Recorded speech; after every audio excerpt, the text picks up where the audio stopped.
रक्षा सूत्र के रूप में बहन अपने भाई के हाथों में एक रक्षा सूत्र बांधकर भाई से एक प्रतिज्ञा लेती है। ब्राह्मण, साधु, संत और बहन बेटी, ये तीन काल का हरण करती है, इसलिए इन तीनों की महत्वता। जब ये राखी जो बनती है ना, ये रक्षा सूत्र जो तुमने बांधा है, जो मोली जो बांधते हैं, कलेवा जो बांधते हैं, ये रक्षा। आप नारियल का गोला दो 50 बार दो, 10-10, 20-20 गोले दे दो, 50-50 गोले दे दो, मना नहीं है, हैं 2-4-8 झोला भर के दे दो, हम वो भी मना नहीं करे, एक बोरा भर के दे दो, उसका मना नहीं। पर श्रीफल की मूलता है, यहाँ नारियल का जो श्रीफल है उसकी मूलता है। और कितनी सुंदर बात है, नारियल जो बहन भाई को देती है, श्रीफल हाथ भरा हुआ रखती है, भाई को बहन जब श्रीफल देती है तो भाई वही श्रीफल अपनी बहन को कुछ दक्षिणा अर्थात कुछ रुपया रखकर, कुछ भेंट रखकर, कुछ स्वरूप रखकर, जब बहन इतनी दूर से आई वही श्रीफल भाई फिर बहन को दे देता है, ये ले तू ले जा, तू रख ले। पर बहन उस श्रीफल को लेकर नहीं जाती है, बहन क्या कहती है, नहीं नहीं तुझे रखना पड़ेगा, तू रख। तो दो चीज में से जब श्रीफल भाई भेंट रख कर देता है अपनी बहन को, तो बहन श्रीफल वहीं भाई के घर छोड़ देती है, भेंट का कुछ भाग लेकर चल देती है। ये बहन का प्रभाव। रक्षा सूत्र को लोगों ने बिगाड़ दिया आज के जमाने में, तो रक्षाबंधन का भी महत्व लोग नहीं जानते कि कैसे रक्षा सूत्र बनना चाहिए, कैसे रक्षाबंधन होना चाहिए, उसका भी विशेष महत्व होता है भाई, उसकी भी मूलता होती है। और एक बात कहूंगा आज रक्षाबंधन पर, आपको अच्छी लगे तो आप स्वीकार करना, ना लगे तो आप छोड़ देना। वैसे भी सीहोर वाला महाराज ताड़ी ताड़ी बोले ही बोले है, उसमें क्या दिक्कत, तो बोलने में तो कोई पीछे हटूंगा नहीं।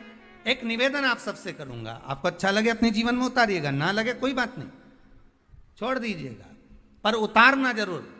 बहन से प्रॉपर्टी के चक्कर में कितना भी झगड़ा चल रहा हो, बहन का भाई से एक मकान के चक्कर में कितना भी झगड़ा चल रहा हो, संपदा के चक्कर में कितना भी झगड़ा चल रहा हो, तो भी निवेदन करूंगा, बहन और भाई तुम खूब लड़ो प्रॉपर्टी और जमीन के लिए, पर रक्षाबंधन के दिन कम से कम एक दूसरे के नहीं भी जाओ तो फोन लगाकर जीजी और बहन भाई से, भाई बहन से एक बार तो बात कर लो, क्योंकि धन अपनी जगह रह जाएगा साहब, वहां धन नहीं जाने वाला, आपका व्यवहार जाने वाला है, आपका प्रेम जाने वाला है। माना उसने कुछ भी करा हो, अदालत में केस लगा दिया हो, 25 केस चल रहे हो अदालत में, 50 बार तुम्हें पेशी पर जाना पड़ रहा हो, 50 बार झगड़े हो गए, 50 बार तलवार लेकर खड़े हो गए, डंडे लेकर खड़े हो गए, एक दूसरे को मारने को तैयार हो गए, पर निवेदन है, एक माता के गर्भ से तुम जन्मे हो, कम से कम उस माता के दूध का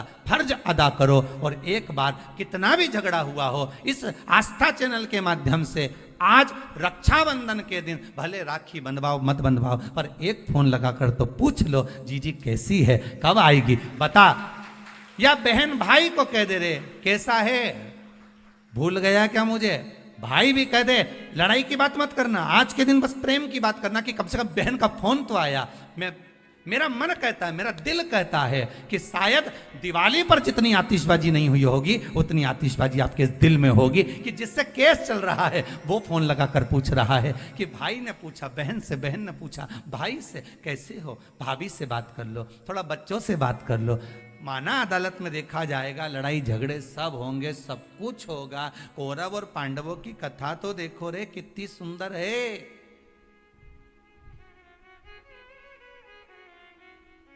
कितनी सुंदर है।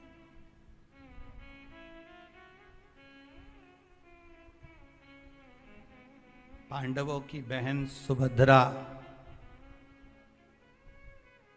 राखी बांधने कौरवों को जाती है, कौरवों की बहन राखी बांधने के लिए पांडवों को जाती है। जरा विचार करिए,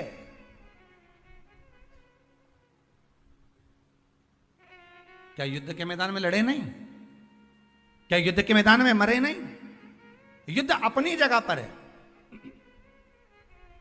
लड़ाई। नारियल जो बहन भाई को देती है श्रीफल, हाथ भरा हुआ रखती है, भाई को बहन जब श्रीफल देती है तो भाई वही श्रीफल अपनी बहन को कुछ दक्षिणा अर्थात कुछ रुपया रखकर, कुछ भेंट रखकर, कुछ स्वरूप रखकर, जब बहन इतनी दूर से आई तो वही श्रीफल भाई फिर बहन को दे देता है, ये तू ले। कम से कम एक दूसरे के नहीं भी जाओ तो फोन लगाकर जीजी और बहन भाई से, भाई बहन से एक बार तो बात कर लो, क्योंकि धन अपनी जगह रह जाएगा साहब, वहां धन नहीं जाने वाला, आपका व्यवहार जाने वाला।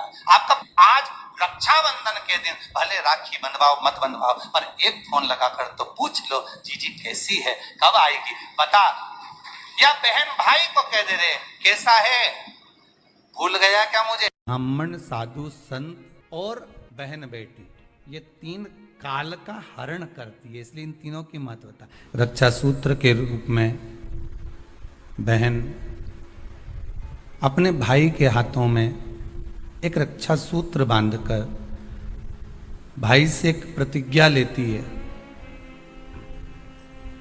कि आप इस भूमि पर जब तक मेरे प्राण हैं तब तक मेरी रक्षा करोगे।